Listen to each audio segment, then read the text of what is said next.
આ રાજ્યમાં અને દેશમાં જ્યાં જ્યાં પ્રોજેક્ટ મોટા થઈ રહ્યા છે ત્યાં આદિવાસીઓની જમીન હડપ કરવાનું કામ આ ભારતીય જનતા પક્ષની સરકાર કરી રહી છે।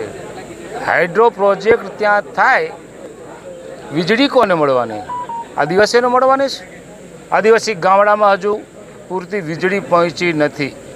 એ હાઇડ્રો પ્રોજેક્ટની વીજળી જશે શહેરોમાં, મોટા મોટા ઉદ્યોગોમાં જવાની, ત્યારે અમને જ્યાં ફાયદો નથી થવાનો અને એવો પ્રોજેક્ટ જો અમારા આદિવાસી વિસ્તારમાં આવતો હોય એનો અમે સખત વિરોધ કરીએ છીએ।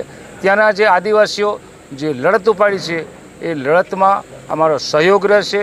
આદિવાસી લડાયક મિજાજવાળા આદિવાસીઓ છે અને આદિવાસીઓને છંછેડવાનું બંધ કરે। મને ખ્યાલ છે ત્યાં સુધી 2 દિવસ પહેલાં આ જિલ્લાના સમાહર્તાશ્રીને ત્યાં ધૂપમાં તડકામાં ઊભા રાખ્યા અને નીચે બેહાડ્યા હતા।